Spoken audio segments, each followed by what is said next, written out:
స్తుతి పైకి లేస్తున్నప్పుడు మన స్థితి మారుతుంది. కారణం పైనుండి దీవెన మన పైన కుమ్మరింపబడుతుంది కాబట్టి. భూమిపైన యేసుక్రీస్తు నామమున ఎవరైతే స్తుతి చేస్తారో ఆ స్తుతిని బట్టి పరలోక రాజ్యం తెరవబడి ఆ స్తుతి పైకి వెళ్ళి పైనున్న దీవెనలను, పైనున్న పరలోకపు సన్నిధిని భూమి మీదకి తీసుకుని వస్తుంది. అన్యులు చేసే ఆరాధన భూమి క్రిందికి వెళ్ళి, అంటే పాతాళంలోనికి వెళ్ళి పాతాళపు శక్తులను ఈ భూమి మీదకి తీసుకుని వస్తాయి. కాబట్టి నీవు స్తుతి చేయలేదనుకో అంటే రక్షణ అనుభవం ఉన్న వ్యక్తివి, పరిశుద్ధాత్మ చేత నింపబడిన వ్యక్తివి, దేవునికి స్తుతి చెయ్యాలా. అది మన జీవిత విధానం. అది దేవుడు మనకిచ్చిన ఒక బాధ్యత, అదొక పని, అది బలి అర్పణ. ఆ స్తుతి నువ్వు చేస్తే పరలోకం భూమి మీదకి వస్తుంది. నువ్వు స్తుతి చేయలేదా భూమి మీద పాతాళం పని చేస్తుంది. కాబట్టి రక్షింపబడిన వాళ్ళు స్తుతి చేయడం అనేది వాక్యానుసారం, అది దేవుని చిత్తం. నువ్వు స్తుతి చేయడానికే భూమి మీద ఉన్నావు అంటే పరలోకం భూమి మీద పని చేయించడానికి నువ్వు ఉన్నావు. అంటే భూమి మీద స్తుతి చేసే వాళ్ళు ఉన్నన్ని రోజులు భూమి మీద పరలోక రాజ్యం పని చేస్తా ఉంటది. ఒకవేళ భూమి మీద స్తుతించే వాళ్ళు లేకపోతే పరలోక రాజ్యం భూమి మీద పని చేయడం జరగదు. హల్లెలూయా, హల్లెలూయా. కాబట్టి స్తుతి చేయడం అది దేవుని చిత్తం, అది చాలా మంచిది. అది ఆమేన్. ఓకే, ఇంకా తడువు చేయకుండా డైరెక్ట్ వాక్యంలోనికి వెళ్దామండి.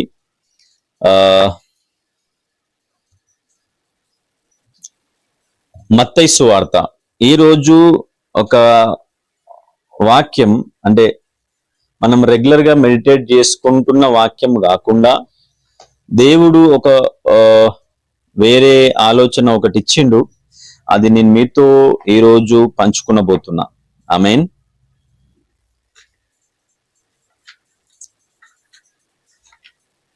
చూడండి, వాక్యం నువ్వు ఇదివరకు విని ఉండొచ్చు. విన్న వాక్యమే మళ్ళీ మళ్ళీ వినవలసి వస్తూ ఉండొచ్చు. హల్లెలూయా. అలాగా విన్న వాక్యమే మళ్ళీ మళ్ళీ వినవలసి వస్తున్నది అనంటే దానికి కొన్ని కారణాలు ఉంటాయి, బలమైన కారణాలు. అవేంటి అనంటే, విన్న వాక్యమే మళ్ళీ మళ్ళీ నువ్వు వింటున్నావు అనంటే దేవుడు నీకు ప్రత్యేకంగా అదే వాక్యాన్ని చూపించాలి అని, అదే కోణంలో నీతో మాట్లాడాలని ఆశపడుతున్నాడు. అంటే నీవు ఆల్రెడీ ఆ వాక్యాన్ని విన్నావు, ఆ మాటల్ని నువ్వు విన్నావు, అయినా కానీ నువ్వు ఆ మాటలని బట్టి నువ్వు విడిచిపెట్టకుండా, నువ్వు దేన్ని పట్టుకోవాలో దాన్ని పట్టుకోకుండా, నువ్వు ఏవి ఆరంభించాలో అవి ఆరంభించకుండా, నువ్వు ఏ పని చెయ్యాలో ఆ పని చేయకుండా, ఏ పని చేయడం ఆపాలో ఆ పని చేయడం ఆపకుండా, నువ్వు ఇంకా అజ్ఞానంగా పాత జీవితంలోనే నువ్వు నడుస్తున్నావు. కాబట్టి దేవుడు మళ్ళీ మళ్ళీ నీకు అదే హెచ్చరికనిస్తున్నాడు. కాబట్టి దేవుడు మళ్ళీ మళ్ళీ పదే నీకు అదే వాక్యంతో మాట్లాడుతున్నాడు అని అర్థం. హల్లెలూయా. కాబట్టి ఏ దైవజనుడైనా, పరిశుద్ధాత్మ చేత నింపబడి నడిపించబడుతున్న ఏ దైవ సేవకుడైనా సరే, ఆ సేవకుడు వాక్యాన్ని మాట్లాడుతున్నప్పుడు ఆ సేవకుడి నోట నుండి వస్తున్న మాట నువ్వు ఇదివరకే విన్నట్లున్నదే, ఇది నాకు వద్దు అని నువ్వు కొట్టేయొద్దు. నువ్వు విన్న వాక్యమే మళ్ళీ వింటున్నావు అనంటే దానికి ఇదే కారణం. హల్లెలూయా. నువ్వు మార్చుకునవలసిన ఇంకా నువ్వు మార్చుకోలే, నువ్వు నేర్చుకునవలసినవి నువ్వు ఇంకా నేర్చుకోలే. కాబట్టి నువ్వు నేర్చుకునవలసినవి, నువ్వు మార్చుకునవలసినవి ఏమైనా ఉంటే అవి నేర్చుకో, అవి మార్చుకో. కాబట్టి ఈరోజు నేను అందరికీ తెలిసిన వాక్యాన్ని నేను మళ్ళీ చెబుతున్నా.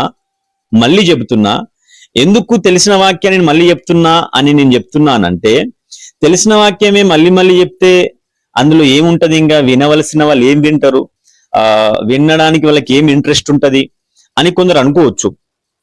అయితే వినండి, నేను పర్సనల్ గా దేవుని వాక్యాన్ని ప్రతిసారి నేను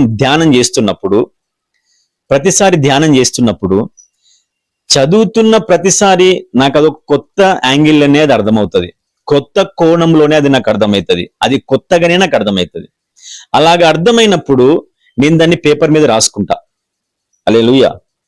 అది సాధారణమైన వాక్యం అయితే నేను దాన్ని ఏం పట్టించుకోను. ఒకవేళ అది ప్రాఫిటికల్ వర్డ్ అయితే, అంటే ప్రవచనాత్మకమైన వాక్యం అయితే నేను దాన్ని అది పేపర్ మీద రాసుకుంటా, నా డైరీలో దాన్ని రాసుకుంటా. అలాగ రాసుకున్నప్పుడు అది నాకు, నా పరిచర్యకు, నా సంఘ పరిచర్యకు అది ఉపయోగకరంగా ఉంటది అని అంటే అది భవిష్యత్తులో జరగబోయేదని అర్థం. లేకపోతే దేవుడు అది నా జీవితంలో నెరవేర్చబోతున్నాడు అని అర్థం.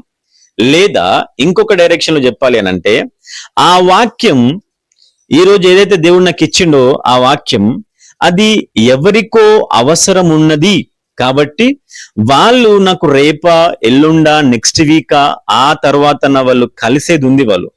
కాబట్టి ఆ వ్యక్తితో ఈ వాక్యం పంచుకోవడానికి దేవుడు నాకు ఈరోజు ఆ వాక్యాన్ని చదివేటట్టుగా, దాన్ని ధ్యానించేటట్టుగా, దానిలో ఉన్న కొన్ని వచనాలని దేవుడు నాకు చూపించేటట్టుగా, కొత్త డైరెక్షన్ లో, కొత్త కోణంలో నాకు చూపించేటట్టుగా చేస్తాడు.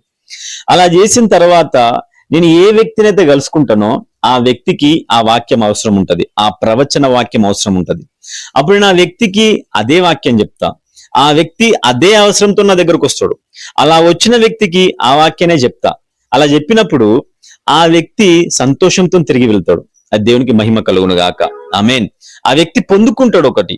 కాబట్టి ఇది తెలిసిన వాక్యమే కదా, ఇది చిన్న విషయమే కదా, ఇది సండే స్కూల్ పిల్లాడికైనా తెలిసిందే కదా, ఇది మళ్ళీ ఏం చదువుతాంలే, ఇది మళ్ళీ ఆ వ్యక్తికి ఏం చెప్తాంలే అని నేను అనుకోను. ఎందుకు అనంటే వాక్యంలో, బైబిల్లో రాయబడ్డ ప్రతి మాట జీవము కలిగినది.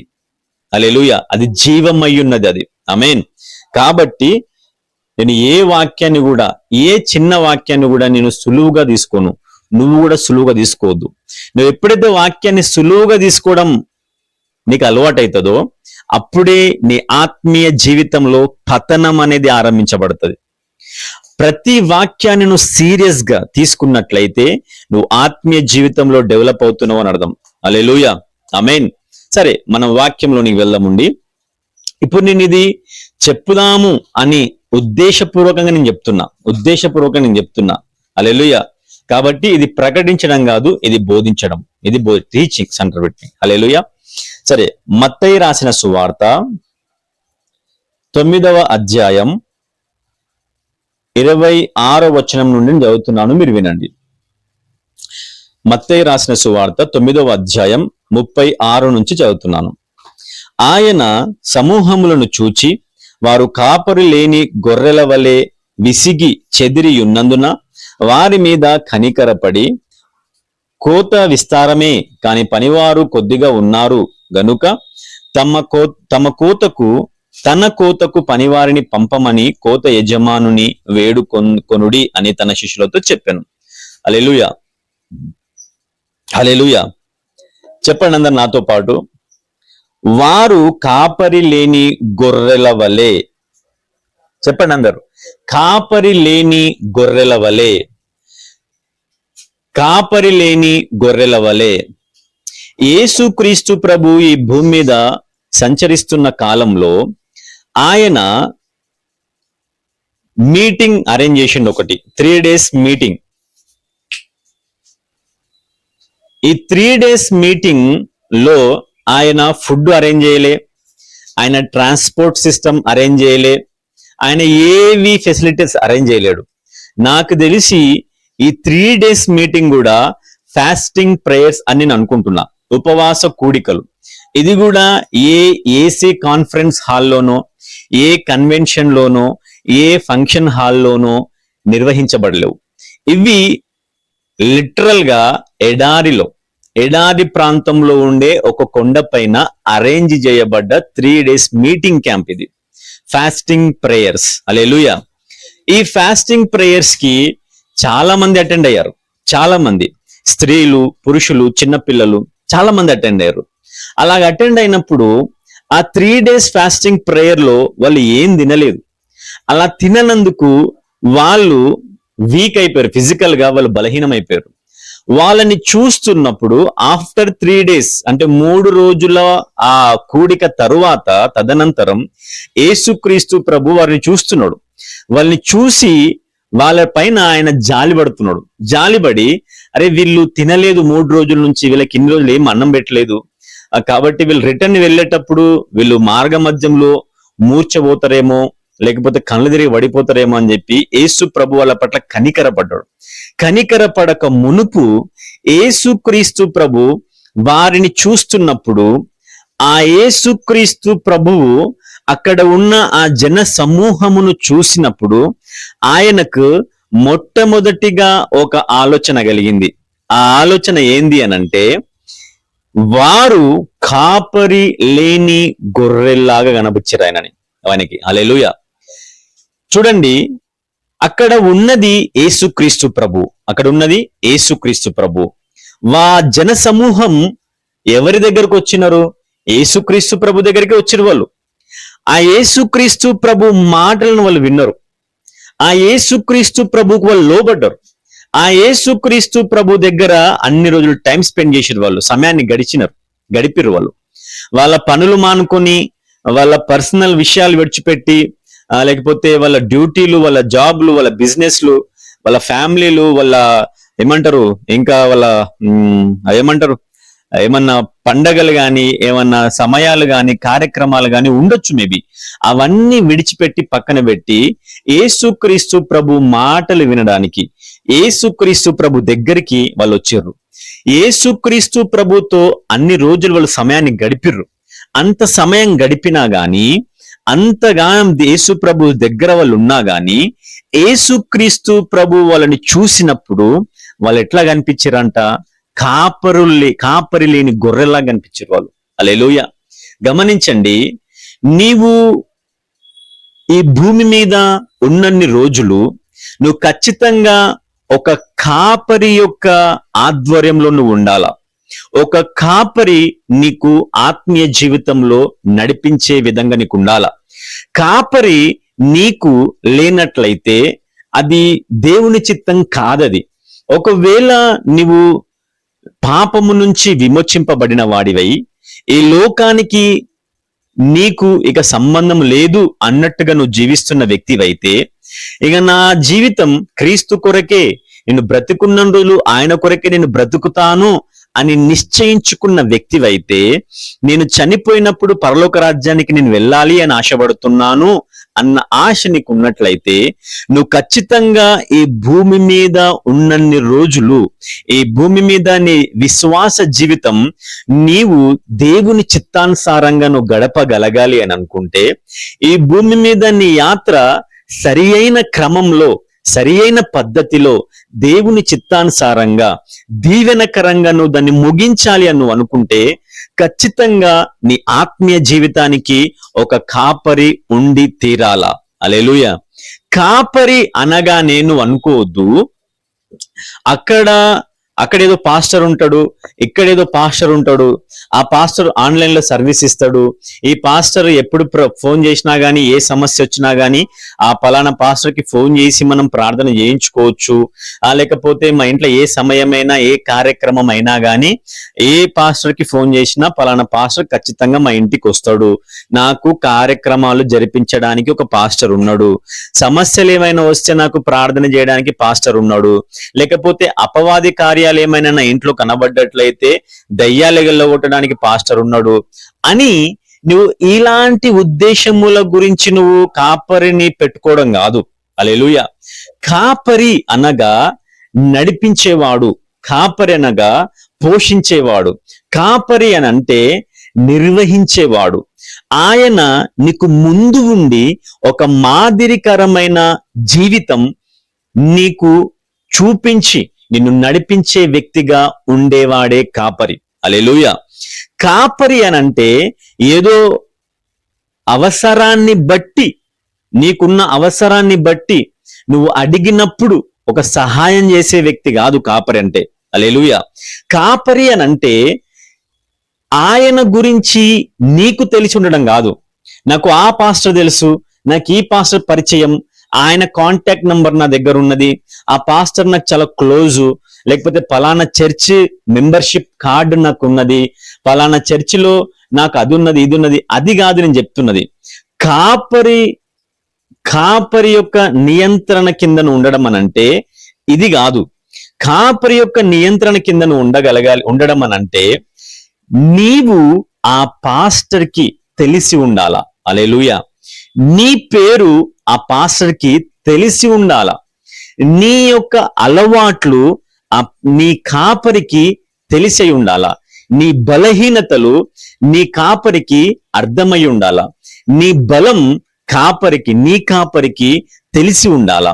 నువ్వు ఏ విషయంలో బలహీనుడివి, నువ్వు ఏ విషయంలో బలవంతుడివి, నీకు ఎక్కడ ప్రార్థన అవసరం ఉంది, నీకెక్కడ మనిషి అవసరం ఉన్నది, నీకెక్కడ ఒక ఫ్రెండ్షిప్ కావాలా, నీకెక్కడ ఒక సహవాసం కావాలా, నీకు ఎక్కడ ఏ సిచ్యువేషన్ ఇది ఎలా ఉంటుందో, నీ బలహీనతలు నీ బలం అన్ని గ్రహించిన వ్యక్తియే నీకు కాపరిగా ఉండగలుగుతాడు. హల్లెలూయా. నీకు ఆ పాస్టర్ గురించి తెలవడం కాదు, నీకు ఆ పాస్టర్ గురించి తెలవడం కాదు కాపరితత్వం అనేది. ఆ కాపరికి ఆ పాస్టర్ కి నీవు తెలిసి ఉండాలా. ఆమేన్. అయితే చూడండి, ఈ యేసుక్రీస్తు ప్రభు ఇక్కడ ఎన్ని రోజులు అక్కడ మీటింగ్ అరేంజ్ చేసినప్పుడు అంతమంది అక్కడికి వచ్చి వాక్యం విని ఈ సాక్షాత్తు ఆ యేసుక్రీస్తు ప్రభు ద్వారానే వాళ్ళు బోధింపబడుతున్నారు. ఆయన ముందు వాళ్ళు కూర్చున్నారు భౌతికంగా. అయినా గాని ఆయన వారిని చూస్తున్నప్పుడు ఆయనకు అర్థమైన మొట్టమొదటి పరిస్థితి ఏందనంటే కాపరి లేని గొర్రెల్లాగా వాళ్ళు కనిపించారు. హల్లెలూయా. నిజంగా వాళ్ళకి కాపరి లేడు. గమనించండి, మనము అంతకు ముందు వారం నేను కొన్ని మాటలు మాట్లాడిన ఏమని, ఇశ్రాయేలీయులకు ఆ 12 మంది గోత్రకర్తలైన ఇశ్రాయేలీయులను నడిపించడానికి యాజకులు ఉన్నారు, అంటే లేవి గోత్రానికి చెందిన యాజకులు ఉన్నారు, సంఘ పెద్దలు ఉన్నారు, ఇంకెవరు ఉన్నారు, సద్దూకైలు, పరిసయ్యులు, ఇలాంటి వారు యాజకులు, ఇలాంటి వారు కొంతమంది అక్కడ నియమింపబడ్డారు. వాళ్ళకి వీళ్ళంత మంది ఉన్నా కానీ యేసుక్రీస్తు ప్రభువు వాళ్ళని చూస్తున్నప్పుడు వాళ్ళ పరిస్థితి ఈయనకు అర్థమైంది. ఎట్లా తెలుసా? కాపరి లేని గొర్రెల్లాగా కనిపించారు వాళ్ళు. హల్లెలూయా. యాజకులు వాళ్ళ పరిస్థితి ఏందో మనం ఇంతకుముందు మాట్లాడుకున్నాం. సద్దూకయులు, ఇంకా సంఘ పెద్దలు, ఇంకా మిగతా వారు, వాళ్ళు ఎలాంటి పరిస్థితుల్లో వాళ్ళు ఉన్నారో, వాళ్ళ స్థితిగతి ఏంటో, వాళ్ళ యొక్క ఆత్మీయ స్థితి ఏంటో, వాళ్ళ ఉద్దేశాలు ఏందో మనం ఇంతకుముందు మాట్లాడుకున్నాం. నేను దాన్ని ఇంకా మళ్ళీ తీయను, బట్ ఒక్కసారి నేను కుదిరితే ఒకసారి దాన్ని రివైండ్ చేస్తా, వినండి. శాస్త్రులు, పరిసయ్యులు, దేవాలయపు అధిపతులు, సద్దూకయులు, యాజకులు, ఈ 5 మంది ఇశ్రాయేలీయులకు నియమింపబడ్డారు. ఈ 5 మంది వాళ్ళను నడిపిస్తున్నారు. వాళ్ళకి ఏమున్నా గాని దేవాలయంలో ఈ 5గురు వాళ్ళకి అవైలబిలిటీ ఉంటారు. కానీ యేసుక్రీస్తు ప్రభు వాళ్ళని చూసినప్పుడు యేసుక్రీస్తు ప్రభుకి అర్థమైంది ఏంటంటే కాపరి లేని గొర్రెలాగా వాళ్ళు కనబడుతున్నారు. హల్లెలూయా. కాపరి లేని గొర్రెల్లాగా. నీవు చర్చికి పోతున్నావు, నీకంటూ ఒక పాస్టర్ ఉన్నాడు, ఒక పాస్టర్ అమ్మగారు ఉన్నారు, ఒక సంఘ పెద్దలు నీకు ఉన్నారు, సంఘ సహవాసం నీకున్నది. అయినా గాని ఆత్మీయ స్థితిలో నువ్వు కాపరి లేని వ్యక్తిగా ఉన్నావా, లేకపోతే నీకంటూ ఒక కాపరి ఉన్నాడా? ఒక్కసారి నిన్ను నువ్వు ప్రశ్న వేసుకో, నిన్ను నువ్వు పరిశీలన చేసుకో. నిజంగా నీ ఆత్మీయ స్థితి, నీ కుటుంబంలో ఉన్న ఆత్మీయ స్థితిని అర్థం చేసుకునే కాపరి నీకున్నాడా? నువ్వు ప్రార్థన స్థితి ఏ విధంగా ఉన్నదో, నీ ప్రార్థన పరిస్థితి ఏ విధంగా ఉన్నదో, నీ కుటుంబం ప్రార్థన ఏ విధంగా ఉన్నదో, నీ ఆత్మీయ స్థితిగతి ఏ విధంగా ఉన్నదో అర్థం చేసుకొని నీ కొరకు ప్రార్థించే ఒక కాపరి నీకున్నాడా? సహోదరుడా, సహోదరి, ఒక్కసారి నీ కుటుంబం గురించి నువ్వు ఒకసారి పరిశీలన చేసుకో. నీ పరిస్థితి అంత మంచిగా ఉన్నప్పుడు నీతో, లేకపోతే వీళ్ళు నా చర్చ్ వాళ్ళు, నా సంఘ సభ్యులు అని నీ గురించి చెప్పుకునే వాళ్ళు ఉన్నారేమో. నువ్వు సంతోషంగా ఉన్నప్పుడు, నువ్వు సమృద్ధిగా ఉన్నప్పుడు, అదే నీవు నీ కుటుంబ పరిస్థితులు అటు ఇటు అతలాకుతలం అవుతున్నప్పుడు, అటు ఇటు కదులుతున్నప్పుడు, నీ పరిస్థితిని చూసి, లేకపోతే ప్రార్థన జీవితంలో నీ గురించి ప్రార్థిస్తున్నప్పుడు దేవుని చేత బయలుపరచబడి నీ పరిస్థితి ఈ విధంగా ఉన్నది, నువ్వు ఆత్మీయ జీవితంలో ఎందుకో కృంగిపోయినావు, నీ హృదయంలో ఎందుకు నువ్వు నలిగిపోతున్నట్టు నాకు అనిపిస్తుంది, నువ్వు మానసికంగా ఎందుకో ఒత్తిడిగా ఫీల్ అవుతున్నావు, నువ్వు బాధలో ఉన్నావు, ఏదో ఒక ప్రాబ్లం, ఏదో ఒక సమస్య నీ కుటుంబాన్ని వెంబడిస్తున్నట్టుగా దేవుని చేత నేను బయలుపరచబడ్డా, కాబట్టే నేను నీకు ఫోన్ చేసినాను, కాబట్టే నేను నీ దగ్గరికి రావాలనుకుంటున్నా, నేను మీ గురించి ప్రార్థన చేయాలనుకుంటున్నా, మీ కుటుంబాన్ని ఒకసారి విజిట్ చేయాలనుకుంటున్నా, మీరు ఇలా ఉండడం కరెక్ట్ కాదు, దేవుడు మీ గురించి నాకు బయలుపరచిండు, మీ కుటుంబ పరిస్థితి బాగలేదు, మీరు కొంచెం ఎందుకో దేవుని విషయంలో వెనకైపోతున్నారు, ప్రార్థన జీవితంలో కొంచెం వెనక్కి వెళుతున్నట్టుగా నాకు అనిపిస్తున్నది అని నిన్ను వెంటాడి ఎవరైనా సరే ఒక సేవకుడు నీతో ఒక రిలేషన్, ఒక స్పిరిచువల్ రిలేషన్, ఒక ఆత్మ సంబంధమైన బంధాన్ని కలిగి ఉన్నాడా? అలాంటి సేవకుని గురించి నేను మాట్లాడుతున్నా. హల్లెలూయా. నీ సంపాదనను బట్టి, నీకున్న సమృద్ధిని బట్టి, నీ కుటుంబంలో ఉన్న ఒక ఔన్నత్యాన్ని బట్టి, వీళ్ళు మా సంఘస్థులు, వీళ్ళు మా సంఘానికి చెందిన వాళ్ళు అని నిన్ను గురించి వాళ్ళు చెప్పడం సర్వసాధారణం. అది సర్వసాధారణం. అది నువ్వు అన్ని విషయాల్లో మంచిగా ఉన్నప్పుడు, నువ్వు సమృద్ధిగా ఉన్నప్పుడు, నువ్వు సంతోషంగా ఉన్నప్పుడు, ఎవరైనా సరే నిన్ను చేర్చుకోవడానికి, నీతో ఉండడానికి, నిన్ను సంఘ సభ్యత్వంలో ఉంచుకోవడానికి ఇష్టపడతారు, ముందుకొస్తారు. కానీ నువ్వు నలిగిపోతున్నప్పుడు, ఎవరికి చెప్పుకోలేని పరిస్థితులను నువ్వు ఎదుర్కొంటున్నప్పుడు, అలాంటి టైంలో నిన్ను ఓదారుస్తున్నది ఎవరు? నీ పరిస్థితిని అర్థం చేసుకుంటుంది ఎవరు? అలాగా అర్థం చేసుకుని నీ కొరకు ప్రార్థన చేస్తుంది ఎవరు? వాక్యానుసారంగా నిన్ను ప్రోత్సాహపరుస్తుంది ఎవరు? అలాగ చేస్తున్న వారే కాపరులు. హల్లెలూయా. అలాగ చేస్తున్న వారే కాపరి. వాక్యం అదే చెప్తున్నది. యేసుక్రీస్తు ప్రభువు ఆ విధంగా ఈ భూమి మీద వ్యవహరించిండు. భూమి మీద యేసుక్రీస్తు ప్రభు ఉన్నన్ని రోజులు ఏ సంఘంలో కూడా, లేకపోతే ఏ వ్యక్తికి కూడా ఇలాగ పోషించే కాపరులు లేకపోయారు. వాళ్ళు శాస్త్రుల వల్లది కాలేని పని, పరిసయ్యుల వల్లది కాని పని, అది కాని పని. డిజిగ్నేషన్స్ ఉండి ప్రసంగాలు చేస్తూ ఏమంటారు, ఆడంబరాలు చూపెట్టుకుంటున్న సేవకుల ద్వారా అది కాని పని, అది కాని పని. నీవు చెప్పుకుంటావు నేను పలానా చర్చికి సంబంధించిన వ్యక్తిని, నీవు చెప్పుకుంటావు నేను పలానా సేవకుని దగ్గర ఈ పని చేస్తున్నాని, కానీ నీవు ఆ సంఘంలో పరిచయం ఉన్నవా? నీ పేరు ఆ సంఘ కాపరికి, నీ కాపరికి తెలిసి ఉన్నదా? అది నువ్వు అర్థం చేసుకోవాలా. ఇలాంటి అనుభవంలో నువ్వు ఉన్నట్లయితే, అసలు ఎందుకు ఉండాలి ఇలాంటి అనుభవంలో? ఎందుకు నేను ఇవన్నీ చెప్తున్నాను అని అంటే, సింపుల్ ఒక మాట చెప్పి నేను ముందుకెళ్తా. ఏమని?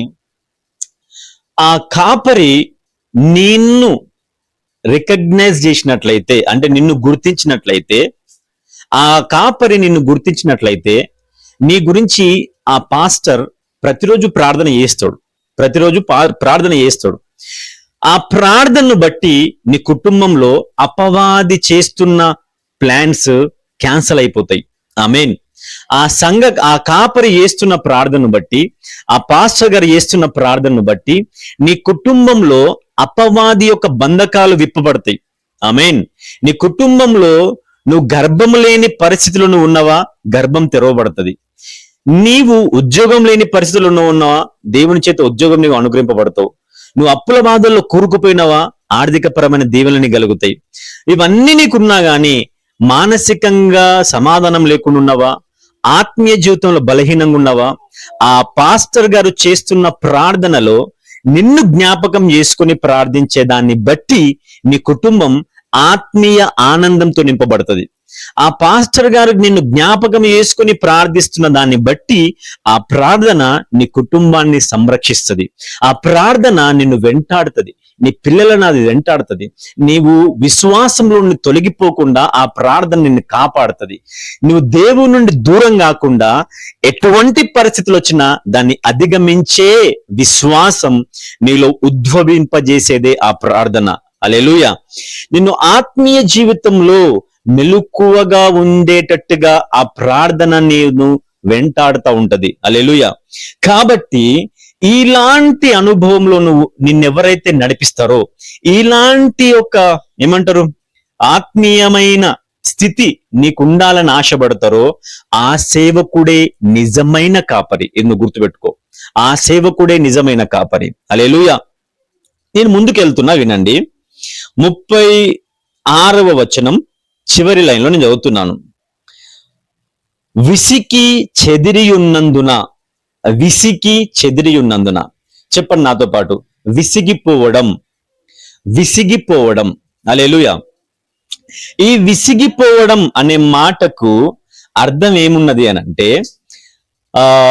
ఇంగ్లీష్ బైబిల్లో మనం చూసుకున్నట్లయితే విసిగిపోవడం అని అంటే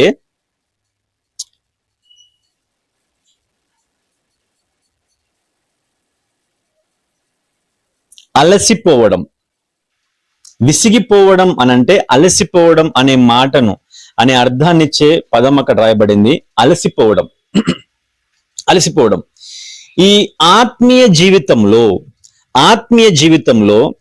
అలసిపోవడం అనేది ఉంటది. అలసిపోవడం అనేది ఉంటది ఖచ్చితంగా. గమనించండి, ఇశ్రాయేలీయులు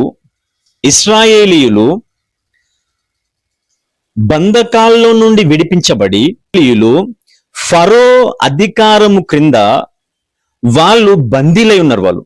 అలా బందీలై ఉన్నప్పుడు ఈ ఇశ్రాయేలీయులు జీవము కలిగిన యెహోవాను విశ్వసించేవాళ్ళు. జీవము కలిగిన ఆకాశము భూమిని సమస్తాన్ని నిర్మించిన యెహోవా దేవుని ప్రజలు వీళ్ళు. అయినా గాని ఒక అధికారము క్రింద వాళ్ళు నలగొట్టబడుతున్నారు. అన్యాయంగా వాళ్ళు బాధింపబడుతున్న వ్యక్తులుగా ఉన్న వాళ్ళు ఇశ్రాయేలీయులు.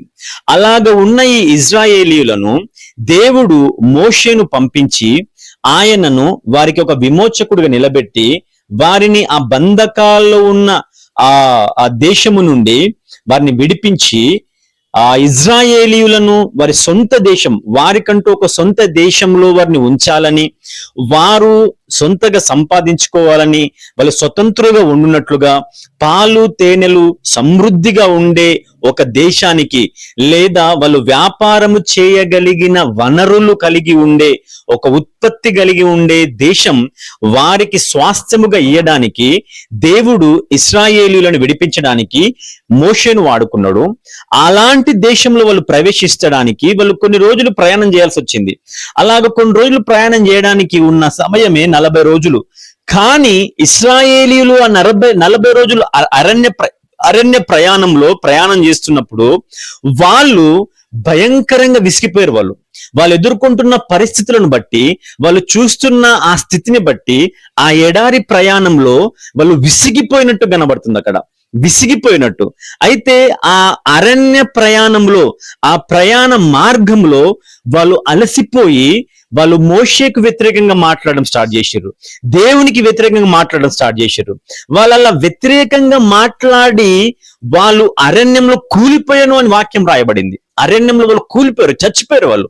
అంటే వాగ్దానం చేయబడిన వాళ్ళ సొంత దేశంలో వాళ్ళు చేరకుండా వాళ్ళని మధ్యలోనే చనిపోయేటట్టుగా చేయడానికి గల కారణం ఏంటంటే వాళ్ళు మోషే పైన, దేవుని పైన సనగడం, వాళ్ళు సనిగారు. వాళ్ళు అలాగే సనిగినందుకు వాళ్ళు కూలిపోయారు.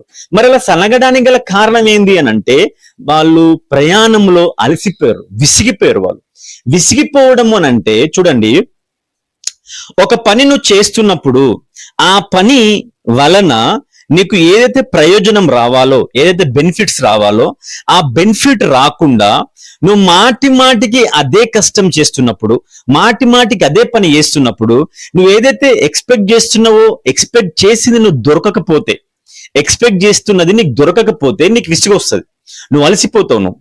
అదే నువ్వు ఎక్స్పెక్ట్ చేసింది నువ్వు దొరికిందనుకో, నువ్వు ప్రోత్సాహపరచబడతావు, నువ్వు ఎంకరేజ్ ఫీల్ అవుతావు. ఫర్ ఎగ్జాంపుల్ చిన్న ఒక విషయం చెప్తా నీకు అర్థం కావడానికి. ఏందనంటే, నువ్వు 30 రోజులు కష్టపడతావు, డ్యూటీకి వెళ్ళి జాబ్కి వెళ్ళి 30 డేస్ కష్టపడతావు. ఆఫ్టర్ 30 డేస్ మంత్ ఎండ్ వచ్చేసరికి నీ అకౌంట్ లో డబ్బులన్నీ ఖాళీ అయిపోతాయి. అప్పుడు నువ్వు కొంచెం మెంటల్ గా డిస్టర్బ్ అవుతావు, కొంచెం ప్రెజర్ ఫీల్ అవుతావు, కొంచెం డల్నెస్ ని కనబడుతుంది, అలాగా డల్నెస్ ని కనబడ్డప్పుడు నీకేమనిపిస్తుంది అని అంటే, అప్పుడు ఆ టైంలో నీకు ఎవరన్నా బ్రదర్ నాకు ఒక 1000 రూపాయలు అప్పిస్తావా అని ఎవరన్నా అడిగిర్రు అనుకో, లేకపోతే ఏదైనా ట్రీట్ ఇవ్వమని ఎవరన్నా అడిగిర్రు అనుకో, లేకపోతే బయట నుంచి ఏమైనా ఖర్చు పెట్టే పనులు ఏమైనా వచ్చినాయి అనుకో, సింపుల్ ఒకటే మాట చెప్తారు అందరు, ఏమని, ఇది మంత్ ఎండ్ బ్రదర్, కొంచెం హ్యాండ్ టైట్ అయిపోయింది, ఇంకా శాలరీ రాలే, మంత్ ఎండ్ శాలరీ రాలేదు. అంటే డబ్బులు లేకపోతే నీ పరిస్థితి ఎట్లుంటది? అదే 1వ తారీఖు నుంచి 10వ తారీఖు లోపల ప్రైవేట్ సెక్టార్స్ అయితే 1 to 10 లోపల శాలరీస్ డిపాజిట్ అవుతాయి. అట్లా డబ్బులు నీ అకౌంట్ లో, శాలరీ నీ అకౌంట్ లో పడగానే, జీతం నీకు పడగానే నీకు ఎక్కడ లేని సంతోషం ఒకటి నీ ముఖంలో కనబడుతుంది. ఇట్లా నీ ముఖం బ్రైట్ గా వెలిగిపోతుంది. ఒక ధైర్యం నీకు వస్తుంది, ఒక బలం నీకు వస్తుంది, ఒక ఎంకరేజ్మెంట్ నీకు వస్తుంది, ఒక ప్రోత్సాహం నీకు వస్తుంది ఆటోమేటిక్ గా. అంటే నువ్వు నెల మొత్తం పని చేసింది దేని కొరకు? ఆ శాలరీ కొరకే. నువ్వు ఫ్రీగా అయితే పని చేయలేదు కదా. నువ్వు డబ్బులు ఎక్స్పెక్ట్ చేయకుండా పని చేస్తే అది సేవ్ అవుతుంది. నువ్వు డబ్బులు ఎక్స్పెక్ట్ చేస్తున్నావు అని అంటే అది జాబ్, అది బిజినెస్ అవుతుంది. అయితే నువ్వు ఎక్స్పెక్ట్ చేసిన శాలరీ మంత్ ఎండ్ తర్వాత వచ్చింది. ఆ డబ్బులు రాగానే నీకు ఒక సాటిస్ఫాక్షన్, ఒక ఎంకరేజ్మెంట్, ఒక ప్రోత్సాహం లోపల కలిగింది. అట్లా ఈ ఇశ్రాయేలీయులు కూడా వాళ్ళు దేని కొరకు ప్రయాణం చేస్తున్నారు? యాక్చువల్ గా వాళ్ళు చేస్తున్న ప్రయాణం పాలు తేనెలు ప్రవహించే కానాను దేశంలోనికి వాళ్ళు చేరడమే వాళ్ళ గమ్యం, అది వాళ్ళ టార్గెట్. కానీ అది వాళ్ళు ఆలోచించకుండా వాళ్ళ ఆలోచనలన్నీ వేరే వైపు మరలిపోయినాయి. వేరే వాటి గురించి వాళ్ళు ఆలోచిస్తున్నారు. దేని గురించి వాళ్ళు ఆలోచించడం స్టార్ట్ చేసిర్రు? ఫుడ్ గురించి ఆలోచిస్తున్నారు, నీళ్ళ గురించి ఆలోచిస్తున్నారు, వాళ్ళ షెల్టర్ గురించి ఆలోచిస్తున్నారు, వాళ్ళ పిల్లల గురించి ఆలోచిస్తున్నారు, ఇంకా దేని గురించి ఆలోచించడం వాళ్ళు స్టార్ట్ చేసిరు. వాళ్ళు చూడండి, ఈ ఇజ్రాయేలీయులు ఫరో దగ్గర బానిసలుగా ఉన్నప్పుడు వాళ్ళకి ఇవన్నీ దొరికినాయి. టైంకి భోజనం దొరికింది, వాళ్ళ పశువులకు గడ్డి దొరికింది, వాళ్ళ పిల్లలకు వాళ్ళు ఫుడ్ పెట్టుకున్నారు, వాళ్ళకి కావలసినవన్నీ అంటే శారీర సంబంధమైన కొన్ని వాళ్ళకి దొరికిపోయినాయి టైంకి. వాళ్ళు దాని కొరకు ఎదురు చూడాల్సిన అవసరత వాళ్ళకి లేకుండా పోయింది. టైం కాగానే వాళ్ళకి ఫుడ్ దొరికింది. కాబట్టి ఈ అరణ్య మార్గంలో కొంచెం ఫుడ్ దొరకడం అటు ఇటు ప్రిపరేషన్ లో కొంచెం అటు ఇటు అయినందున వాళ్ళు విసిగిపోయారు, వాళ్ళు అలసిపోయారు. వాళ్ళు ప్రయాణం చేస్తున్నప్పుడు కాళ్ళ నొప్పులో, శరీరం నొప్పులో, లేకపోతే ఇంకేదో వాళ్ళ మెటీరియల్, వాళ్ళ సామాన్లు మోసే విషయంలోనో ఏదో ఒక దాంట్లో విసిగిపోవడం, అలసిపోవడం, అలాంటి పరిస్థితిని వాళ్ళు ఎదుర్కొన్నప్పుడు వాళ్ళు విసిగిపోయారు. వాళ్ళు ప్రెషర్ ఫీల్ అయ్యారు. అలా విసిగిపోయి మోషేకి వ్యతిరేకంగా సనగడం స్టార్ట్ చేశారు. అలాగ సనిగినందుకు వాళ్ళు అరణ్యంలో కూలిరి అని వాక్యం చెప్పింది.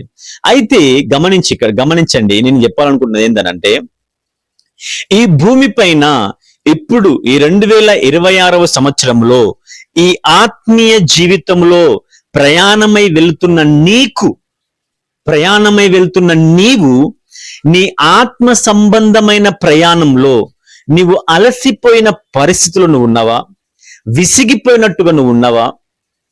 లేకపోతే చెదిరిపోతున్నట్టుగా నీకు అనిపిస్తున్నదా? లేకపోతే నిరీక్షణ లేని వ్యక్తిగా నీకు అనిపిస్తున్నదా? నేను ఎందుకొరకు ఈ ప్రయాసపడుతున్నా, నేను ఎందుకొరకు పరిగెడుతున్నా, నేను దేని కొరకు ఇంత కష్టపడుతున్నా అన్న ఆలోచనలు నీకు వస్తున్నాయా? అయితే దానికి కారణం ఒకటే, ఏంది? నీ ఆత్మీయ జీవితాన్ని నిర్వర్తించే ఒక కాపరి నీకు లేనందుననే. ఒకవేళ నీ ఆత్మీయ జీవితాన్ని గైడ్ చేసే, నడిపించే ఒక కాపరి నీకున్నట్లయితే ఈ విసిగిపోవడం అనే అనుభవం నువ్వుకుండదు. ఒకవేళ పరిస్థితులు అధిగమించి నీ పైన పోరాటం చేస్తున్నప్పటికీ నీవు విసిగిపోతున్నట్టుగా నువ్వు అనిపించచ్చు. ఎంత ప్రార్థన చేసినా దేవుడు నా ప్రార్థనకు జవాబు ఇవ్వట్లేడేంటి? ఎంత ప్రార్థన చేసినా నా కుటుంబంలో పరిస్థితులు మారట్లేవేంటి? ఎంత ప్రార్థన చేసినా గర్భఫలం నేను పొందుకోవట్లేనేంటి? ఇంత ప్రార్థన చేసినా నా కొడుకు వివాహం విషయంలో కార్యం జరగట్లేదేంటి? ఇంత ప్రార్థన చేసినా ఆర్థిక పరిస్థితుల్లో మార్పులు రావట్లేవేంటి? ఇంత ప్రార్థన చేసినా నా భర్త విషయంలో మార్పులు రావట్లేవు, ఇంత ప్రార్థన చేసినా నా కుటుంబంలో మార్పులు రావట్లేవు అని కొన్ని విషయాలల్లో నీవు విసిగిపోతున్నట్టుగా నువ్వు అనిపించవచ్చు. కానీ కాపరి అనే దేవుని చేత నియమించబడిన ఒక ఆత్మీయ కాపరి నీకున్నట్లయితే, ఒక సంఘ సహవాసం నీకున్నట్లయితే, నీవు ఖచ్చితంగా అటువంటి సమయంలో ఆ వ్యక్తుల ద్వారా, ఆ కాపరి ద్వారా నువ్వు ఆదరించబడతావు. ఆమేన్. నువ్వు ఓదార్పు పొందుకుంటావు. ఆమేన్. కాబట్టి ఇలాంటి ఒక పరీక్షల్లో, ఇలాంటి ఒక ఒత్తిడిలలో, ఇలాంటి ఒక బలమైన వ్యతిరేకతల్లో నువ్వు తడబడకుండా, పడిపోకుండా నిలబడగలగాలి అనంటే, నీవొక్కడివే పోరాటము చేయలేని పరిస్థితుల్లో నువ్వు పోరాటం చేయలేకపోతే, నీ పక్షాన నీతో పాటు మోకరించి నీ కొరకు, నీ కుటుంబం కొరకు ప్రార్థించే ఒక కాపరి దగ్గర నువ్వు ఉండడానికి ప్రయత్నం చేయి. నీ గురించి ఆలోచించి ప్రోత్సాహపరిచే ఒక సహవాసంలో ఉండడానికి నువ్వు ప్రయత్నం చేయి. అలాగ ఉన్నట్లయితే నువ్వు ఖచ్చితంగా విసిగిపోవు. అలా ఉన్నట్లయితే నువ్వు ఖచ్చితంగా విసిగిపోవు. నువ్వు దేవునికి వ్యతిరేకంగా నువ్వు సనగవు. హల్లెలూయా, హల్లెలూయా. యోహాను సువార్త 10వ అధ్యాయం 3వ వచనం. క్షమించండి, 10:3.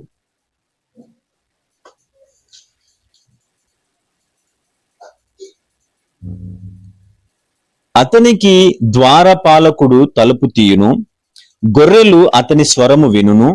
అతడు తన సొంత గొర్రెలను పేరు పెట్టి పిలిచి వాటిని వెలుపలికి నడిపించును.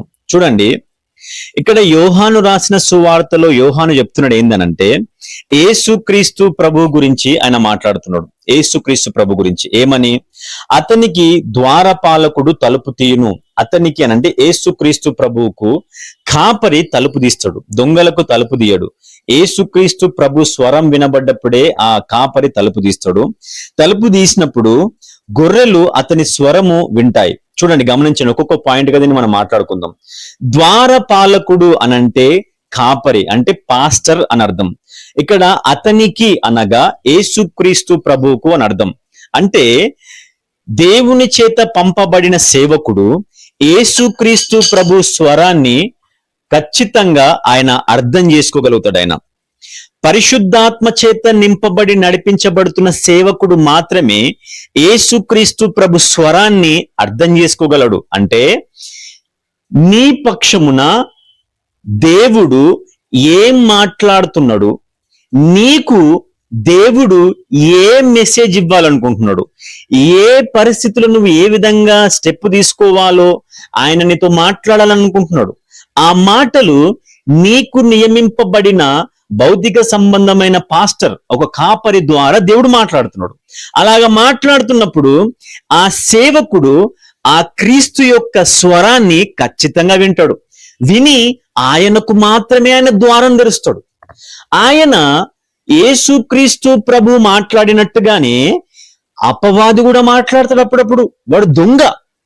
అలా మాట్లాడి నిన్ను, లేకపోతే నీ గురించి వ్యతిరేకమైన మాటలు చెప్పి నీ పైన లేనిపోని అనుమానాలు పుట్టించి నిన్ను సహవాసములో నుండి, సేవకుని యొక్క దృష్టిలో నుండి నిన్ను డివైడ్ చేయడానికి, నిన్ను మరలించడానికి వాడు ప్రయత్నం చేస్తాడు. అలాగ ప్రయత్నం చేసినప్పుడు ఈ కాపరికి అర్థం కావాలా, ఈయనతో మాట్లాడుతుంది అపవాదా లేకపోతే దేవుడా? యేసుక్రీస్తు ప్రభు మాట్లాడినప్పుడు ఆ మాటలు తీసుకొచ్చి నీతో మాట్లాడి నిన్ను హెచ్చరించో, నిన్ను ప్రోత్సాహపరచో చేస్తే అది ప్రాపర్ గా నువ్వు ఆశీర్వదించబడతావు.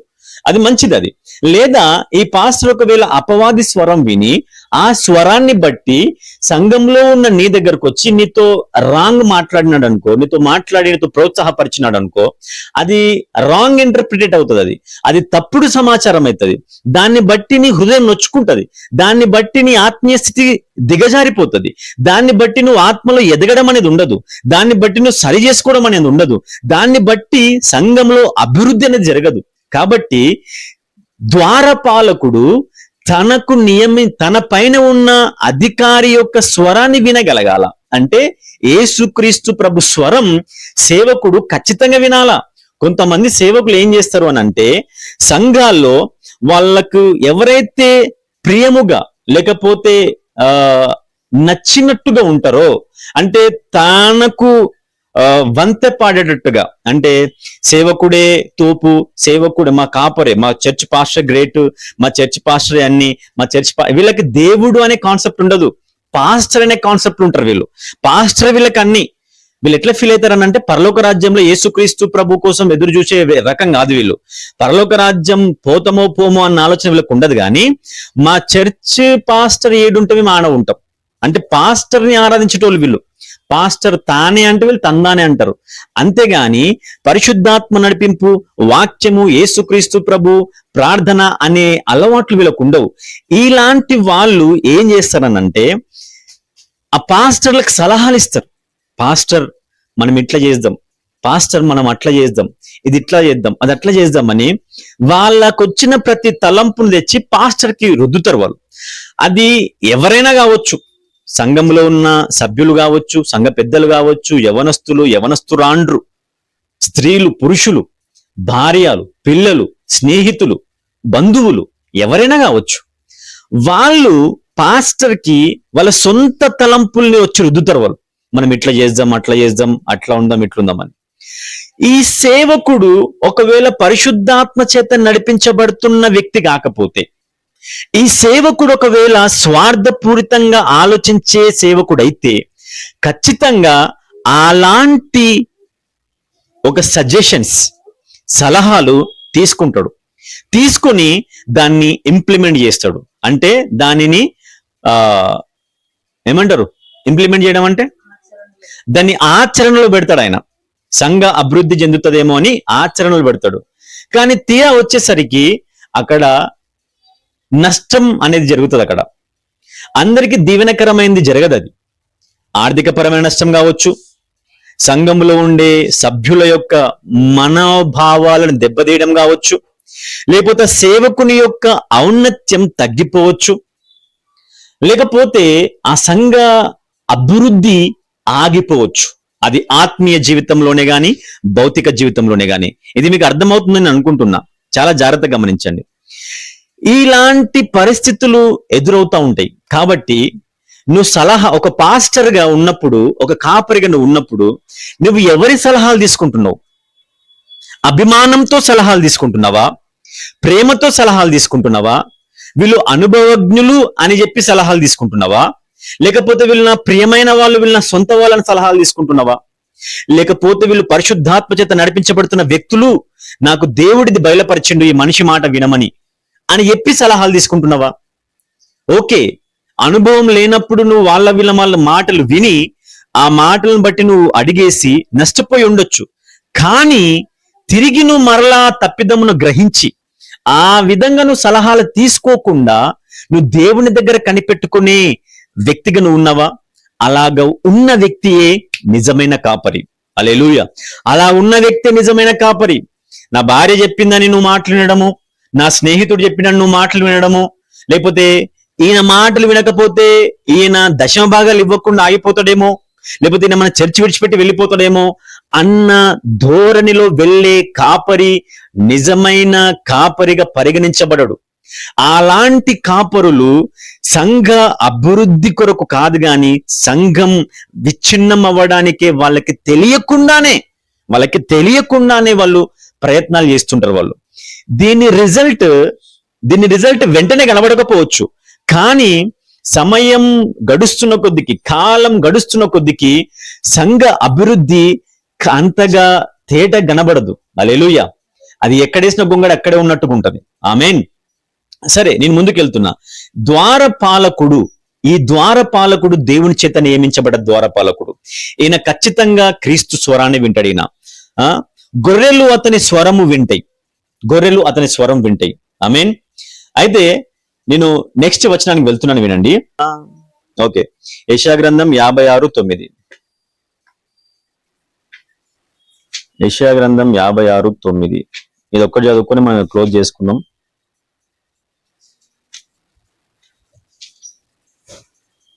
నేను చదువుతున్నాను, మీరు వినండి. పొలములోని సమస్త జంతువులారా, అడవిలోని సమస్త మృగములారా, రక్షించుటకు రండి. వారి కాపరులు గ్రుడ్డివారు, వారందరూ తెలివిలేని వారు, వారందరూ మూగ కుక్కలు, మొరగలేరు.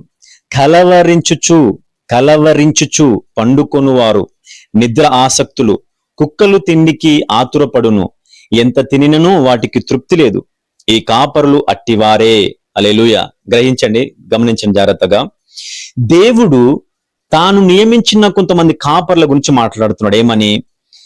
వారి కాపరులు గుడ్డోళ్ళు. ఏమంట? వాళ్ళు గుడ్డివారు.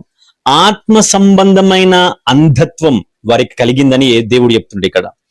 కాపరి అంటే దేవుని చేత నడిపించబడుతున్న కాపరి ఆత్మీయ విషయంలో ప్రతిదాన్ని గ్రహించగలగాల. తనకు ఆత్మ సంబంధమైన నేత్రములు వెలిగింపబడ్డ కాపరిగా వ్యక్తి ఉండాలా. భౌతిక సంబంధమైన నేత్రములు తెరవబడే ఉంటాయి, ఆయనకు అన్ని కనబడతాయి. టీవీ కనబడుతుంది, ఫ్రిడ్జ్ కనబడుతుంది, చర్చి కనబడుతుంది, బల్ల కనబడుతుంది, అన్ని కనబడతాయి. భౌతికంగా నువ్వు కనబడతావు, నువ్వు కట్టుకున్న డ్రెస్ కనబడుతుంది, అన్ని కనబడతాయి. కానీ ఆత్మ సంబంధమైన ఆత్మీయ నేత్రములు వెలిగింపబడితేనే కొన్ని కనిపించేటి కనిపిస్తాయి. ఒకవేళ ఆ కాపరికి ఆత్మ సంబంధమైన నేత్రాలు మూసుకుపోయినట్లయితే ఆ కాపరికి ఆత్మ ప్రపంచంలో కనబడవలసినవి కనబడకుండా పోతాయి. హల్లెలూయా. అయితే ఈ కాపరులు కొంతమంది పరిశుద్ధాత్మ చేత నింపబడకుండా మానవ ఆత్మ చేత నడిపించబడుతూ దేవుని నడిపింపును త్రోసివేసి సొంత ఆలోచనల ద్వారా నడుస్తున్న కాపరులు కొంతమంది, వీరు ఆత్మీయ గుడ్డితనములు వీళ్ళు ఉంటారు. వాళ్ళ సంఘంలో ఉన్న సంఘ సభ్యులు ఏ ఆత్మ చేత నడిపించబడుతున్నారో, వాళ్ళు ఏ ఆత్మ చేత నింపబడిన వాళ్ళో అది గ్రహించడం వారి వల్ల కాని పని. అది సొంత భార్యను కూడా వాళ్ళు కనిపెట్టలేరు, సొంత పిల్లల్ని కూడా వాళ్ళు కనిపెట్టలేరు. వాళ్ళ సంఘ పెద్దలు ఎలాంటి ఆత్మచేత నడిపించబడుతున్నారో వాళ్ళు అర్థం చేసుకోలేని గుడ్డితనంలో వాళ్ళు ఉంటారు. హల్లెలూయా. ఒకవేళ సంఘ కాపరి ఆత్మీయ నేత్రములు వెలిగింపబడినట్లయితే అక్కడ ఉన్న ప్రతి వ్యక్తిలో ఏ ఆత్మ పని చేస్తున్నాడో ఆ ఆత్మను అర్థం చేసుకుని చూచే కృప, అలా చూచే శక్తి ఈ కాపరికి ఉంటది. హల్లెలూయా. అలాంటి సేవకుల వలె మనం ఉండాలా, లేదా అలాంటి సేవకులను నువ్వు ఎంచుకోవాలని ఆత్మీయ కాపరిగా. నెక్స్ట్ వర్డ్ ఏమున్నది ఇక్కడ? వారందరూ మూగ కుక్కలుగా ఉన్నారు. వాళ్ళు ఎట్లా మూగ కుక్కలు, వారు మొరగలేరు. వాళ్ళు ఇక్కడ దేవుడు కాపరిని పట్టుకొని కుక్కలుగా పోలుస్తున్నాడు. కాపరిని కుక్కలుగా పోలుస్తున్నాడు. గమనించండి, కాపరులను దేవుడు కుక్కలుగా పోల్చడానికి గల కారణం ఏంది అని అంటే, దేవుని యొక్క గొర్రెలకు ఆయన కాపలగా కుక్కల్ని పెట్టిండు. ఆయన అంటే ఒక సేవకుణ్ణి ఒక కుక్కగా ఆయన అక్కడ ఉంచిండు ద్వారం దగ్గర. ద్వార పాలకుడు అని చెప్పి యోహాను రాసిన సువార్తలు రాయబడింది.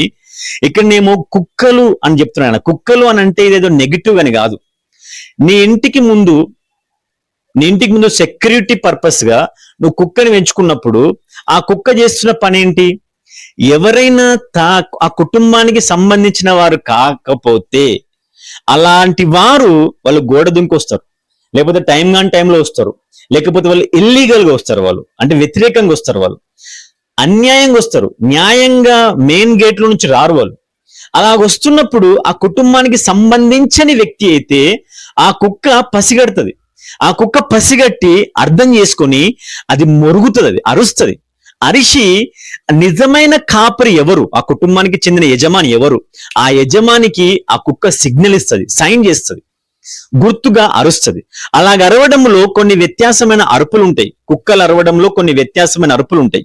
దొంగ వచ్చినప్పుడు ఒక రకంగా అరుస్తుంది, దానికి భయమైనప్పుడు ఒక రకంగా అరుస్తుంది, దానికి బాధ కలిగినప్పుడు ఒక రకంగా అరుస్తుంది, దానికి ఆకలైనప్పుడు ఒక రకంగా అరుస్తుంది, అది ప్రేమ చూపిస్తున్నప్పుడు ఒక రకంగా అరుస్తుంది. అది ఎందుకంటే కుక్కల్ని పెంచిన నాకు తెలుసు కాబట్టి. కుక్కల గురించి స్టడీ చేస్తే అది కుక్కలు పెంచుకున్న వాళ్ళకి కుక్కల గురించి అర్థమవుతుంది. దాని అరుపులో కొన్ని రకాల అర్థాలు ఉంటాయి. అట్లా దేవుడు తన శరీరమైన సంఘాన్ని కాపలాగా ఉంచడానికి దేవుడు కాపరిని పెట్టిండు. ఆ కాపరి ఆ సంఘానికి ఒక కుక్కలాగా ఆయన కాపలాగా అయ్యాల. డే అండ్ నైట్ ఆయన దాని కాపలదారుడిగా ఉండాల. ఒకవేళ సంఘంలో ఎవరైనా దొంగలు చొరబడితే ఆ కాపరి అరవాల, అరిచే వ్యక్తిగా ఉండాల. ఆ సంఘస్థులను మెలకువగా చేసేవారిగా ఉండాల. నిద్రపోతూ ఉన్న సంఘస్థులు ఎవరు, ఎలాంటి దొంగలు, ఎలాంటి దోచుకునేవారు ఆ సంఘంలోనికి ఎంటర్ అవుతున్నారో వాళ్ళు గ్రహించలేని పరిస్థితిలో ఉన్నప్పుడు ఆ కాపరి లేకపోతే ఆ సంఘానికి నియమింపబడిన ఆ కాపలదారుడైన ఆ కాపరి అయిన కుక్క అరవాల, నిద్రపోతున్న వారిని మేలుకోటట్టు చేయాల. ఏ ఆత్మతో నింపబడిన వాడు వస్తున్నాడు, వాడొచ్చి మీ మధ్యలో చిచ్చు ఎట్లా పెడతాడు, వాడొచ్చి మిమ్మల్ని ఎట్లా విభాగిస్తాడు, వాడు వస్తున్నప్పుడు మీకు ఎలాంటి అసమాధానం ఉంటది, వాడు వస్తే మీ పరిస్థితులు ఎలా దారుణంగా మారుతాయో అది అర్థమయ్యేటట్టుగా అరిసి చెప్పేటట్టుగా కాపరి నియమింపబడ్డాడు. కానీ పరిశుద్ధాత్మ చేత నడిపించబడని సేవకులు, కాపరులు మొరగలేని కుక్కల్లాగా అయిపోయారు. హల్లెలూయా, మొరగలేని కుక్కల్లాగా అయిపోయారు వాళ్ళు. అలాంటి కాపరుల దగ్గర నువ్వు ఉన్నావనుకో, నువ్వు భయంకరమైన స్థితిలో నువ్వు ఉండవు. దొంగల చేతికి నువ్వు జిక్కిపోతావు. దొంగలు నీ కుటుంబంలోకి చొరబడిపోతారు. దొంగలు నిన్నొచ్చి దోచుకొని పోతారు. హల్లెలూయా. కాబట్టి నువ్వు కాపరివైతే నువ్వు అలర్ట్ చేసే వ్యక్తిగా, ఆత్మీయ స్థితిలో నువ్వు ఒక ఇన్ఫర్మేషన్ ఇచ్చే వ్యక్తిగా, నువ్వు నిద్రపోతున్న నీ సంఘ సభ్యులను మెలకువ చేసే ఒక కాపరిగా నువ్వు ఉండాలా. ఆమేన్. ఇంకోటి చూడండి, కలవరించుచు పండుకొని వారు నిద్ర ఆసక్తులు. వాళ్ళు నిద్రాసక్తులు.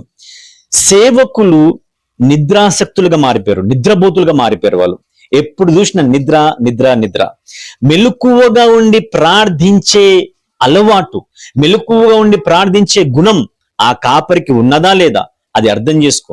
నువ్వు పోతున్న సేవకుడు ప్రార్థన చేసే వ్యక్తిగా ఉన్నాడా, రాత్రి పగలని తేడా లేకుండా ప్రార్థనలు సమయాన్ని గడిపి మెలకుగా ఉండి కాపరిగా ఉన్నాడా? అలాగా ఉన్నట్లయితే ఆ కాపరి క్రింద ఉన్న నీవు, ఆ కాపరితో ఉన్న నీవు దీవించబడ్డ వ్యక్తివి. అలా ఉన్న నీవు సేఫ్ జోన్ లో ఉన్న వ్యక్తివి, నువ్వు సెక్యూర్ గా ఉన్న వ్యక్తివి. చివరిగా నేను యోహాను సువార్తలో ఒక వచనాన్ని చదివి నేను క్లోజ్ చేస్తాను, వినండి. అయిపోయింది. యోహాను సువార్త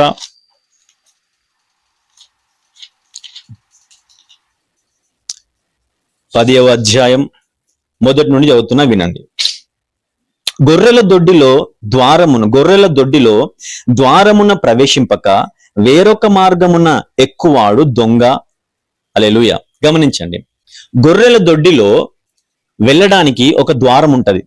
ఆ ద్వారం గుండా ప్రవేశించేవాడు ఒకడు, ఆ ద్వారము గుండా ప్రవేశించకుండా దొడ్డిదారిన, కాంపౌండ్ వాళ్ళెక్కి దొడ్డిదారిన వచ్చేవాడు వేరేవాడు. తిన్నగ మార్గంలో నుండి వస్తున్నవాడు ఏమంటారు, గొర్రెలకు కాపరి. వింటున్నారా? తిన్నగా ద్వారంలో నుండి వస్తున్నవాడు అక్కడ ఉన్న గొర్రెలకు కాపరి, ఆడు దొంగ కాదు. కానీ ఆ ద్వారము గుండా రాకుండా వేరొక మార్గమున దొడ్డిదారిన వస్తున్నవాడు కాపరి కాదు, వాడు దొంగ. ద్వారము గుండా వస్తున్న వ్యక్తేమో నిన్ను పోషించడానికి వస్తాడు. ద్వారము గుండా వస్తున్న వాడేమో నిన్ను అభివృద్ధిలోనికి తీసుకెళ్తున్న వ్యక్తి. ద్వారము గుండా వస్తున్న వ్యక్తి నిన్ను సమాధానపరుస్తున్న వ్యక్తి. ద్వారము గుండా వస్తున్న వ్యక్తి నీవు దీవించబడాలని ఆశపడుతున్న వ్యక్తి. ద్వారము గుండా వస్తున్న వ్యక్తి నువ్వు ఆరోగ్యంగా ఉండాలని ఆశపడుతున్న వ్యక్తి. ద్వారము గుండా వస్తున్న వ్యక్తి నువ్వు రోగం పడ్డప్పుడు నిన్ను చూసి ఆయన ధరించలేడు, ఆయన సమాధానం ఉండలేడు. ద్వారము గుండా వస్తున్న వ్యక్తి నువ్వు ఏడుస్తున్నప్పుడు చూచి ఓర్వలేడు ఆయన. ద్వారము గుండా వస్తున్న వ్యక్తి నువ్వు అప్పుల పాలైనప్పుడు ఆయన సమాధానంగా నిద్రపోడు ఆయన. ద్వారము గుండా వస్తున్న వ్యక్తి నువ్వు విరిగిపోయినప్పుడు నిన్ను చూసి కన్నీళ్లు పెట్టుకుంటాడు ఆయన. ద్వారము గుండా వస్తున్న వ్యక్తి నువ్వు గాయపరచబడ్డప్పుడు మంచి సమరయునిగా నీ గాయాల్ని కడతాడు ఆయన. ద్వారము గుండా వస్తున్న వ్యక్తి నీ పిల్లల గురించి ఆలోచిస్తాడు. ద్వారము గుండా వస్తున్న వ్యక్తి నీ సంపాదన గురించి ఆలోచిస్తాడు. ద్వారము గుండా వస్తున్న వ్యక్తి నీ కుటుంబ అభివృద్ధి కొరకు ఆలోచిస్తాడు. ద్వారము గుండా వస్తున్న వ్యక్తి నిన్ను పరలోక రాజ్యంలో చేర్చాలనే ఆలోచిస్తాడు. కానీ ద్వారము గుండా రాకుండా దొడ్డిదారిన వస్తున్నవాడు దొంగ. ఇలా దొడ్డిదారిన వస్తున్నవాడు నిన్ను చంపడానికి వస్తాడు. ఇలాగా ద్వారములో కాకుండా వేరే మార్గంలో వస్తున్నవాడు, వేరొక మార్గంలో ఎక్కువాడు. ఇక్కడ చూడండి, ఎక్కువాడు అని ఉంది, వచ్చువాడు కాదు, ఎక్కువాడు అంటే కాంపౌండ్ వాల్ ఎక్కి వస్తున్నవాడు. ఇది దొడ్డిదారిది. ఈ దారిన వస్తున్నవాడు, వేరే దారిన వస్తున్నవాడు దొంగ. వాడిని చంపడానికి వస్తాడు వాడు. నువ్వు సంతోషంగా ఉంటే వాడు చూడలేడు. వేరే మార్గంలో వస్తున్నవాడు నువ్వు ఆనందంగా ఉంటే వాడు భరించలేడు. వేరే మార్గంలో వస్తున్నవాడు నీవు నీ కుటుంబంతో కలిసి అన్యోన్యంగా ఉంటే వాడు చూసి వాడు ధరించలేడు.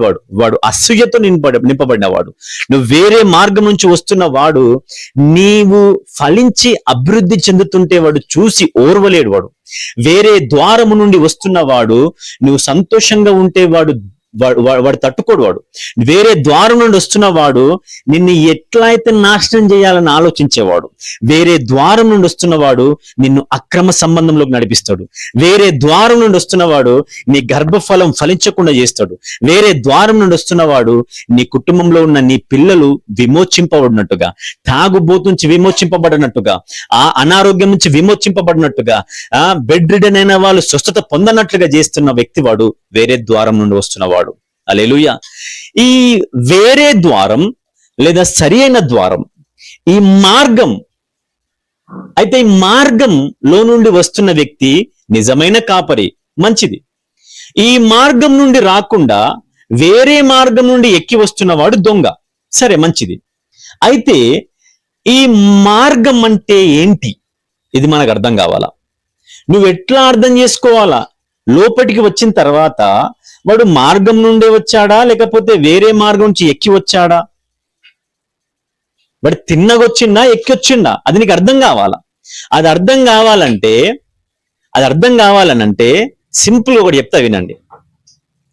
వాక్యం చెప్తుంది, యేసుక్రీస్తు ప్రభువే మార్గం, యేసుక్రీస్తు ప్రభువే సత్యం, యేసుక్రీస్తు ప్రభువే జీవం. హల్లెలూయా.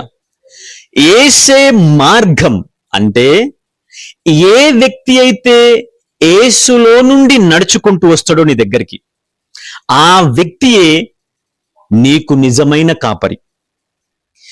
ఏ వ్యక్తి అయితే ఆ మార్గం నుండి అంటే యేసుక్రీస్తు ప్రభు ద్వారా నడుచుకొని రాకుండా, లేకపోతే యేసుక్రీస్తు ప్రభులో నుండి నడుచుకొని రాకుండా వేరే మార్గములో నుండి ఎక్కి వస్తాడో, అంటే క్రీస్తులో నుండి కాకుండా వేరే వ్యక్తిలో నుండి నడుచుకుంటూ వస్తాడో, వాడు కాపరి కాదు, వాడు దొంగ.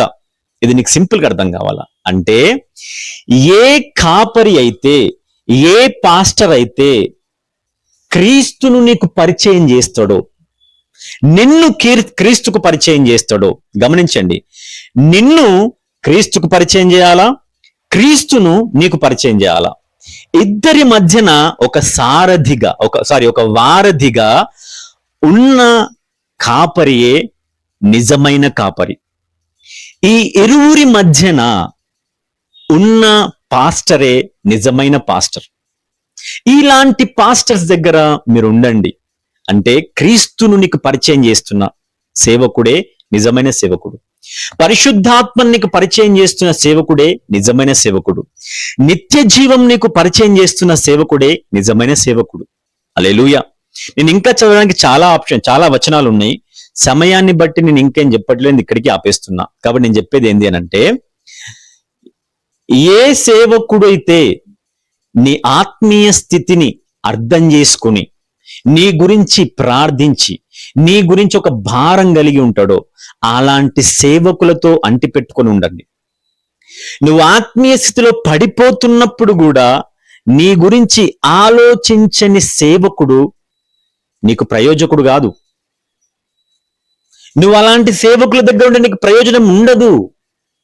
ఏ సేవకుడు ప్రార్థిస్తే నువ్వు ఆత్మీయ స్థితిలో మెరుగుపరచబడుతున్నావు, ఏ సేవకుని ప్రార్థనను బట్టి నువ్వు సెక్యూర్ గా ఫీల్ అవుతున్నావు, ఏ సేవకుని వాక్యాన్ని బట్టి నీ ఆత్మ సంతోషంతో గంతులేస్తున్నది.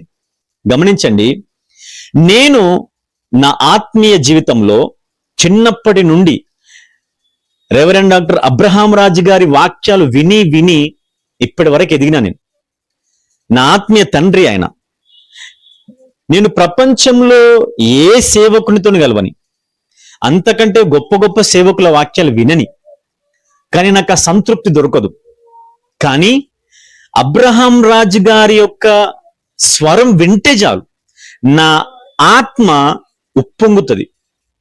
అది నేను అనుభవిస్తా, నా ఆత్మ సంతోషిస్తుంది, సంతోషంతో నా ఆత్మ గంతులేస్తుంది. క్రొవ్విన మెదడు దొరికినప్పుడు ఎట్లయితే తృప్తిపరచబడుతుందో మన శరీరం, మన నాలుక, అట్లా మన ఆత్మీయ నాయకుడు ఆయన స్వరం విన్నప్పుడు, ఆయన వాక్యం వింటున్నప్పుడు మన ఆత్మ కూడా అట్లా ఉప్పొంగుతుంది, సంతోషంతో గంతులేస్తుంది. ఈ అనుభవం నీకు ఎక్కడొస్తున్నది? ఈ అనుభవం నీకు ఎక్కడొస్తున్నది? హల్లెలూయా, హల్లెలూయా. అదేవిధంగా నా మిషన్, ఈ ఎండ్ టైమ్ మినిస్ట్రీ, ఈ పరిచర్య విషయంలో ఆరంభంలో అపోస్టల్ కేవి జార్జ్ గారితో కలిసి నేను ఆ పరిచర్యలో కొన్ని రోజులు పనిచేసిన. అక్కడ దేవుడు నాకు కొన్ని విలువైన విషయాలు నేర్పించాడు. ఆయన వ్యక్తిగత జీవితంలో, ఆయన పరిచర్య విషయంలో చాలా దగ్గర నుండి నేను చూసి కొన్ని నేర్చుకున్నా. నేను ఆ సేవకుని స్వరం విన్నప్పుడు, ఆ సేవకునితో కలిసి నేను సమయాన్ని గడిపినప్పుడు నా విశ్వాస జీవితం, లేకపోతే నా పరిచర్య విధానంలో, లేకపోతే పరిచర్య జీవితంలో నేను ఒక బలాన్ని నేను పొందుకుంటా. అర్థమవుతుందని చెప్పింది.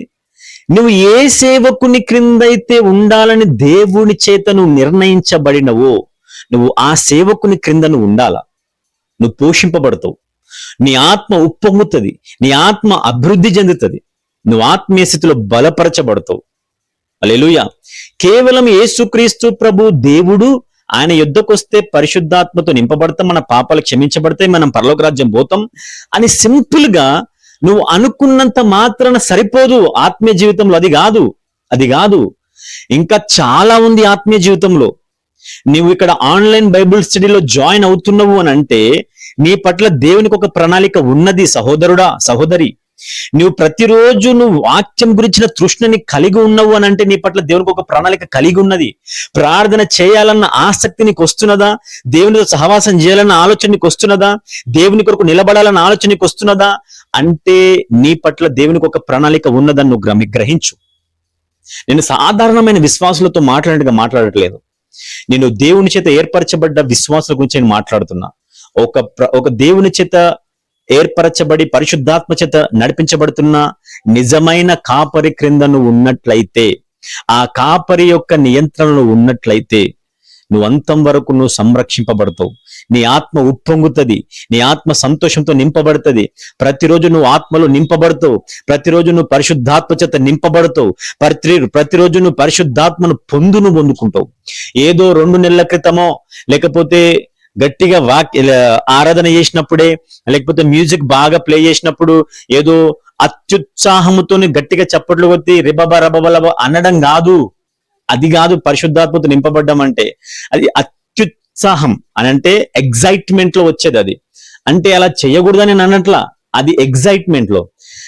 అంటే మ్యూజిక్ విన్నప్పుడే నువ్వు పరిశుద్ధాత్మతో నింపబడి గంతులేస్తావా? మ్యూజిక్ లేకపోతే నువ్వు పరిశుద్ధాత్మతో నింపబడవా?